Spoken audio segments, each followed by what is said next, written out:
Baptist minister. When he was a boy, Martin went to a school for black children only. There were certain places he and his brother and sister could not go because of the color of their skin. He wondered why. Martin grew up to become a Baptist minister like his father and his grandfather. He was called the Reverend Martin Luther King Jr. Many people listened to the powerful words of Martin Luther King Jr. He said he had a dream, and his dream helped to change the history of our country. Martin Luther King Jr. lived at a time when there was a need for change. We will see how his dream helped to bring about that change.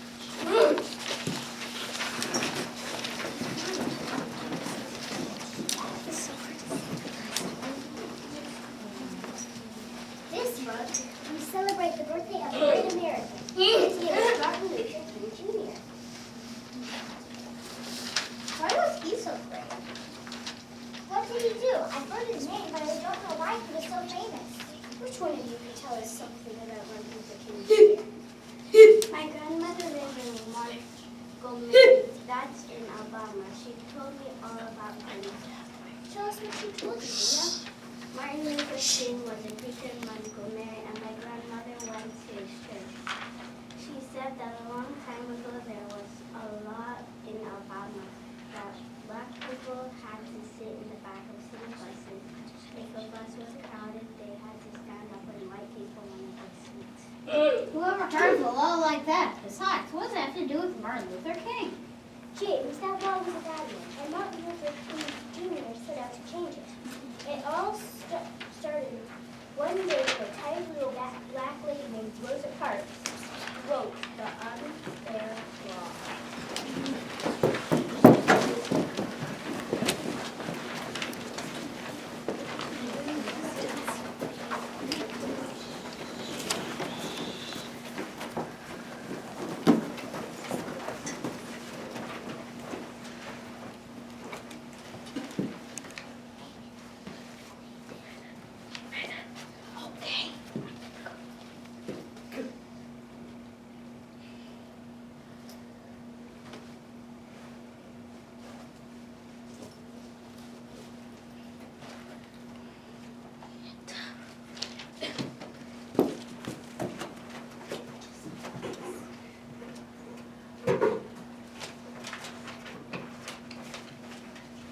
Alright, folks, let's get up. Lady, you gonna move? Lady, if you're not gonna give up that seat, I'll have to call that policeman out there. Go ahead and call him. Officer, officer. Lady, if the driver asked you to stand, why didn't... Do you think it's right that I should have to stand up for late folks? I don't know, but the law's the law. I'll just have to arrest you and take you down to the jail for breaking the law.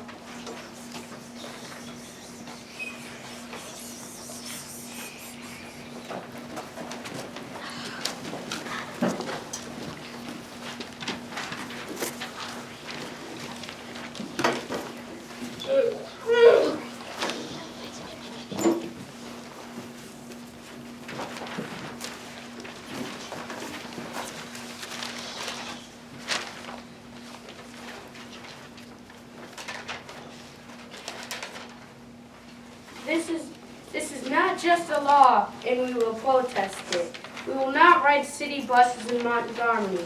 We will walk. We will ride mules. We will drive wagons. We will share cars. But we will not ride a bus until the law is changed. If you will protest courageously and yet with dignity and Christian love, when the history books are written, in the future someone will have to pause to say, there lived a great people, a black people, who had the courage to stand up for their rights, and we're going to do that.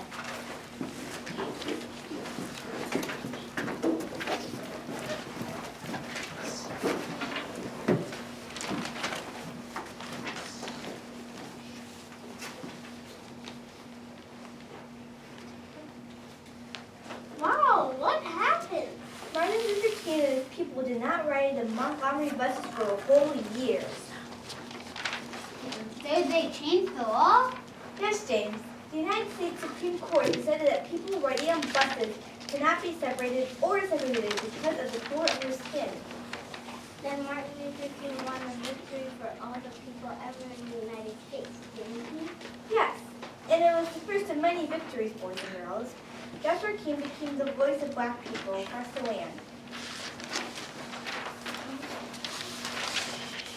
Is that all you did? Just make us so people could sit down on buses? My grandmother said he walked a lot. What did he march for? Martin Luther King was a peaceful man. He did not believe in violence. He thought marching was better than fighting. He led what were called freedom walks or peaceful protest marches. He asked his followers to love their enemies. Is that the way he got people to pay attention and listen? Yes, Ida. His marches brought bad laws to the attention of people everywhere, including those who made the laws.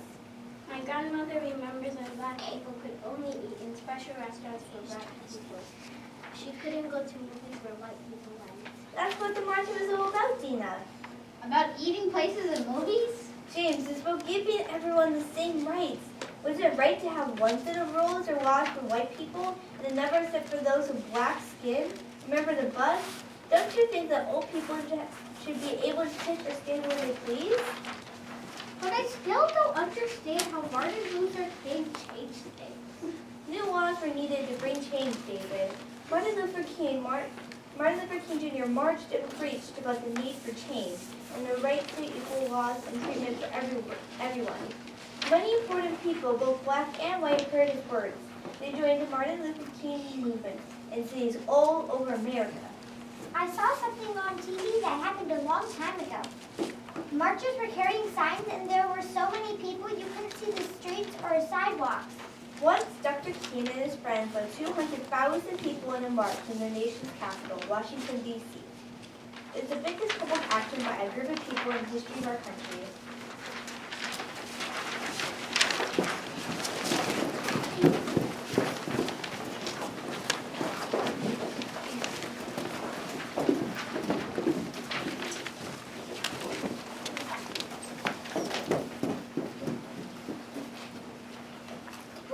This is a peaceful freedom march.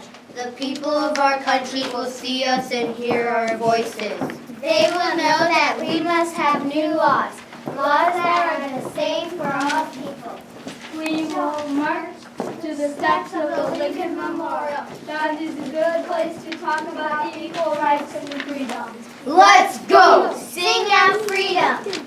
We shall overcome. We shall overcome. We shall overcome someday.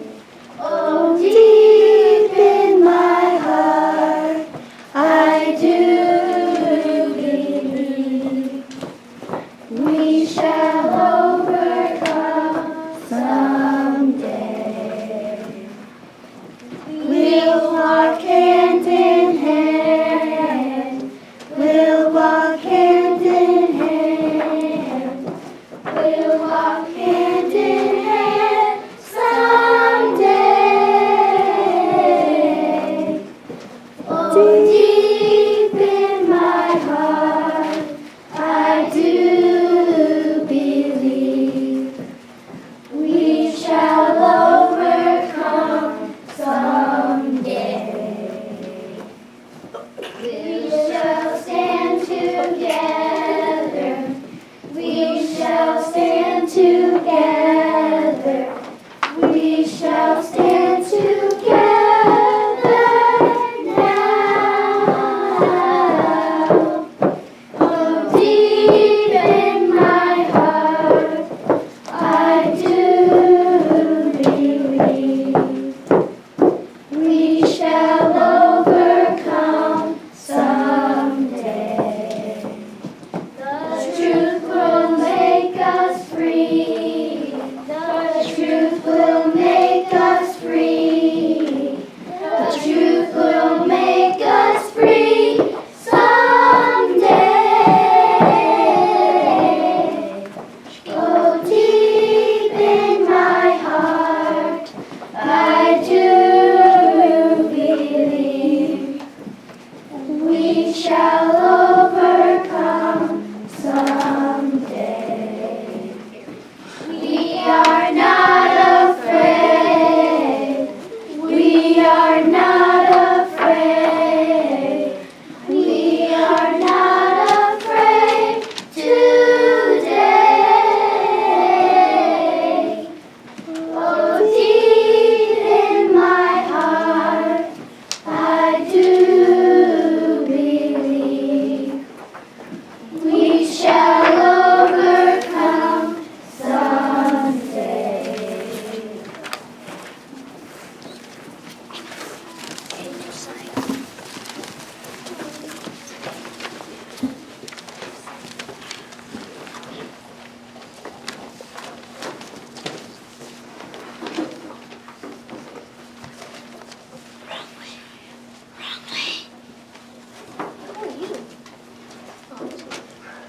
Even though we face the difficulties of today and tomorrow, I still have a dream.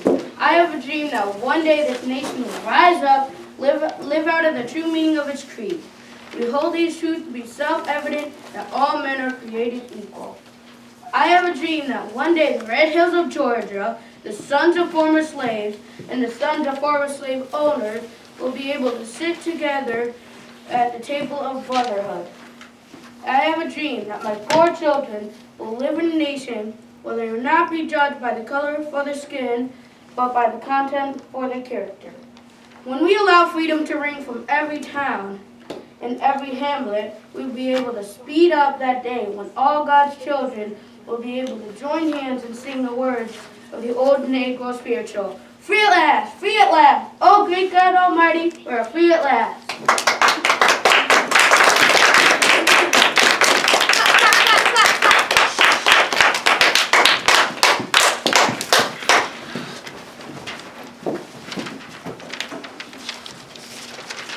Millions of people watched the Freedom March on the TV set and heard moving words of Martin Luther King Jr. My uncle was there. He carried a sign that said, "We want to be first-class citizens." My grandma has a picture of him. Americans knew it was time to make new laws. The next year, in 1964, an act called the Civil Rights Act became a law. All people could use parks, stadiums, and swimming pools. All restaurants, hotels, and movie theaters were open to everyone, black and white alike. By then, I guess everyone knew how important Martin Luther King Jr. was in many ways. People from around the world knew about him and how he believed in peaceful ways to bring about change. Has anyone ever heard of the Nobel Peace Prize? I've heard about it, but I don't know what it is. Each year, a prize is given by some citizens of Norway for the promotion of world peace. Prize winners may come from any country in the world. It's a great honor to be named for this prize. Oh, that King won that prize. Did he, Miss York? Martin Luther King Jr. was the second black and youngest man ever to receive the Nobel Peace Prize. In 1964, he was invited to Norway. The world watched as King Olav V of Norway and many other famous people honored Dr. King. They said that he was more than anyone else. He had done most to promote peace in the world. It makes you feel proud, doesn't it? What was the prize? What did he win? Dr. King was awarded the Nobel Peace Medal and $54,600. That's a lot of money. What did he do with all that money? Well, he didn't keep it for himself. He used it to make his dream of freedom come true.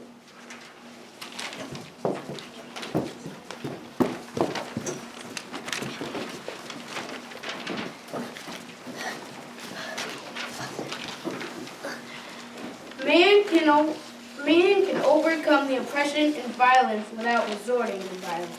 The Nobel Peace Prize was not a personal honor. It is a tribute to the courage of millions of gallant Negroes and all white people of goodwill.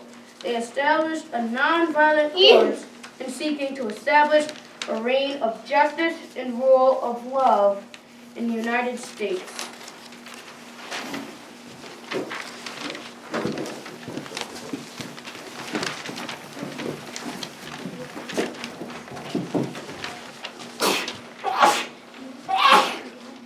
Once, Martin Luther King and his followers marched 54 miles to Selma, Montgomery, Alabama. It was the year after the Civil Rights Act of 1964 opened public places to all people. What were they marching for this time? Dr. King wanted everyone to know that voting laws needed changing. After that march, the Voting Rights of 1965 was passed. It did away with tests and taxes which had stopped many black citizens from voting. I guess lots of people loved Martin Luther King, didn't they, Miss York? He had many followers, but many did not think as he did. There were those who wanted to fight and stop him from making changes in the laws. You mean they wanted to hurt him? In 1968, Martin Luther King went to Memphis,